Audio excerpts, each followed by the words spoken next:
गांव के पास एक ऐसा भयानक, घना और रहस्यमयी जंगल था जहां कोई भी इंसान रात के वक्त अकेले जाने की हिम्मत बिल्कुल नहीं करता था। उसी सुनसान जंगल की गहरी सन्नाटी में एक श्रापित आदमी रहता था जो हर महीने अमावस्या की रात आते ही एक खूंखार इच्छाधारी भालू में बदल जाता था। जैसे ही आसमान में पूरा चांद चमकता था, उस आदमी का शरीर अचानक से बहुत भारी होने लगता था और वो एक विशालकाय भालू बनकर पूरे जंगल में खौफनाक दहाड़ मारता था। उसी डरावनी रात को राजू नाम का एक सीधा साधा लड़का अपनी दुकान का सारा काम खत्म करके शहर से पैदल ही अपने घर की तरफ लौट रहा था, क्योंकि उसकी गाड़ी बीच रास्ते में ही अचानक पूरी तरह खराब हो चुकी थी। दरअसल उस खौफनाक जंगल के सबसे गहरे और अंधेरे हिस्से के बीचों बीच एक बहुत ही पुरानी और टूटी फूटी झोपड़ी बनी हुई थी, जहां वो रहस्यमयी बूढ़ा आदमी बिल्कुल अकेले रहा करता था।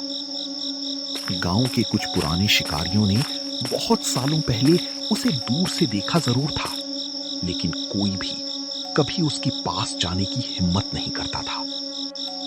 उस लाचार बूढ़े को एक ऐसा भयानक और अजीब सा श्राप मिला था, जिसके बारे में गहराई से सोचकर ही किसी की भी रूह कांप जाए। वो दिन भर अपनी झोपड़ी के एक कोने में चुपचाप मायूस होकर बैठा रहता था, लेकिन जैसे जैसे सूरज ढलता था, वैसे वैसे उसके दिल की धड़कनें और उसकी अंदरूनी बेचैनी बहुत ज्यादा बढ़ने लगती थी।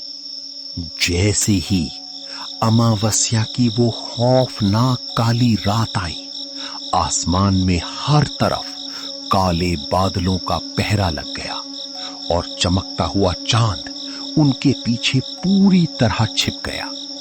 देखते ही देखते पूरे जंगल में अंधेरा इतना ज्यादा गहरा हो गया था कि हाथ को हाथ भी साफ दिखाई नहीं दे रहा था। तभी अपनी झोपड़ी के बाहर सूखी जमीन पर बैठा वो बूढ़ा आदमी अचानक से असहनीय दर्द के मारे जोर जोर से चीखने और तड़पने लगा। उसकी आंखें धीरे धीरे सुलगते हुए कोयले की तरह बिल्कुल लाल होने लगी। उसके साफ चेहरे पर अचानक से मोटे, घने और जंगली काले बाल तेजी से उगने लगे। देखते ही देखते उसकी उंगलियां टेढ़ी हो गईं और उसकी हाथ की नाखून नुकीले खंजर जैसे बाहर निकल आई।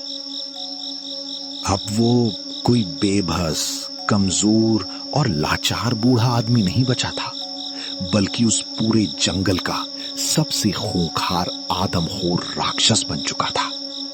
पूरी तरह से एक भयानक भालू के रूप में बदलते ही उसने अपनी भारी गर्दन को ऊपर उठाया और पूरे जंगल के सन्नाटे को चीरती हुई एक और खौफनाक दहाड़ मारी।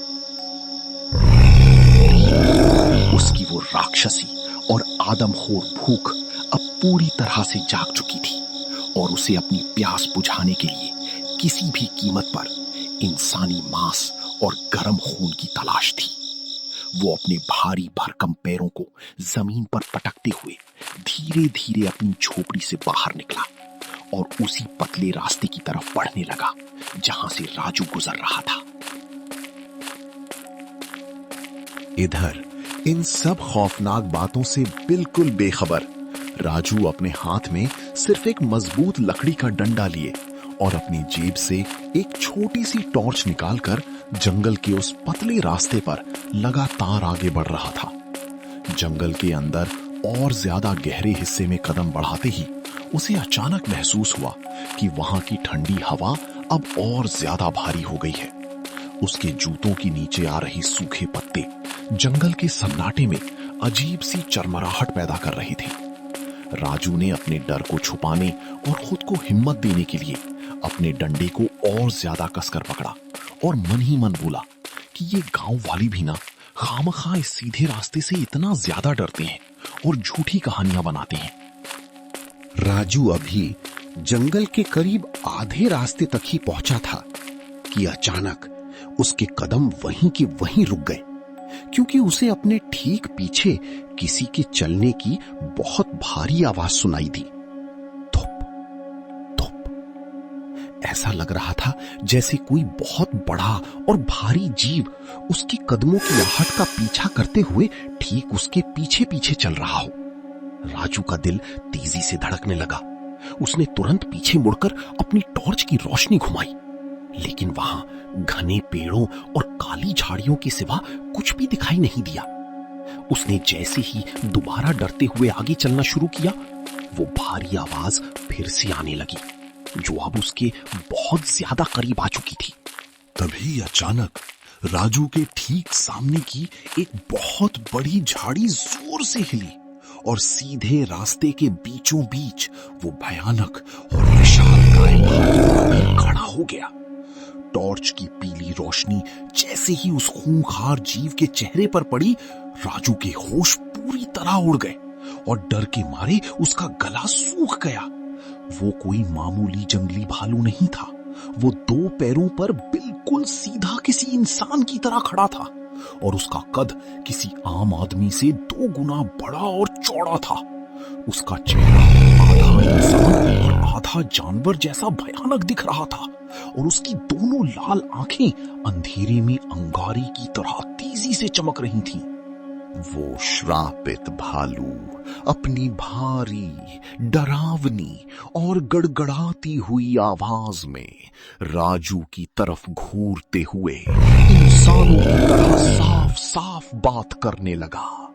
उसने गुस्से में कहा कि मूर्ख इंसान, आज बहुत दिनों बाद कोई जिंदा शिकार खुद चलकर मेरे इस खौफनाक इलाके में आया है। तुझे शायद पता नहीं कि इस श्रापित जंगल में जो कोई भी रात के घने अंधेरे में कदम रखता है, वो कभी अगली सुबह का सूरज जिंदा देख ही नहीं पाता। आज की ये रात तेरे जीवन की आखिरी रात साबित होने वाली है और तेरा ये गरम गरम खून मेरी इस सदियों पुरानी राक्षसी प्यास को बुझाएगा। ये कहकर भालू ने अपने बड़ी बड़ी नुकीले पंजे हवा में लहराई। मौत को बिल्कुल अपने सामने खड़ा देखकर राजू के अंदर का सारा डर अचानक से गायब हो गया और उसकी जगह एक भयंकर गुस्से ने ले ली। उसने ठंडे दिमाग से सोचा कि अगर उसने इस समय पीछे मुड़कर भागने की कोशिश की तो ये तेज रफ्तार जानवर उसे एक पल में पीछे से दबोच लेगा और फाड़ खाएगा। जब मौत सामने खड़ी ही है और मरना बिल्कुल तय है, तो फिर कायरों की तरह पीठ दिखाकर क्यों मरना? मैं अपनी आखिरी सांस तक इससे पूरी ताकत से लड़कर मरूंगा।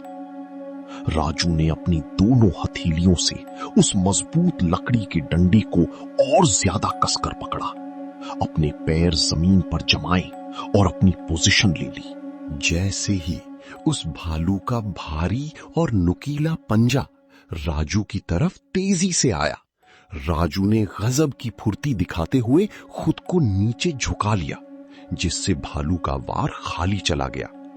इसी बेहतरीन मौके का फायदा उठाकर राजू ने अपनी पूरी ताकत से अपना डंडा हवा में घुमाया और सीधे भालू के पेट पर पूरी जान से दे मारा। भालू दर्द से बुरी तरह तिलमिला उठा और उसने गुस्से में तड़पकर राजू को एक जोरदार धक्का मारा। राजू ने बड़ी पत्थर से टकराकर जमीन पर गिरा और उसके मुंह से खून आने लगा, लेकिन उसने हिम्मत नहीं हारी और पास पड़ी एक नुकीली सूखी लकड़ी उठाकर अपनी पूरी जान से सीधे भालू के सीने के पार कर दी। वो नुकीली लकड़ी सीधे सीने में घुसते ही भालू दर्द के मारे जोर से चीखा और उसका विशाल शरीर धड़ाम से सूखी जमीन पर गिर गया। जमीन पर गिरते ही उसके शरीर के सारे घने काले बाल धीरे धीरे गायब होने लगे और वो खूंखार राक्षस फिर से उसी कमजोर, बूढ़े और लाचार आदमी के रूप में बदल गया। उसने रोती हुई राजू की तरफ देखा और अपनी आखिरी सांस लेते हुए कहा कि शुक्रिया बेटा, तुमने आज मुझे इस भयानक श्राप से हमेशा के लिए मुक्त कर दिया। मैं सदियों से इसमें कैद था। इतना कहकर उसने अपनी आंखें हमेशा के लिए बंद कर ली और शांत हो गया। वहीं जंगल के पीछे से सुबह का सुनहरा सूरज धीरे धीरे निकलने लगा।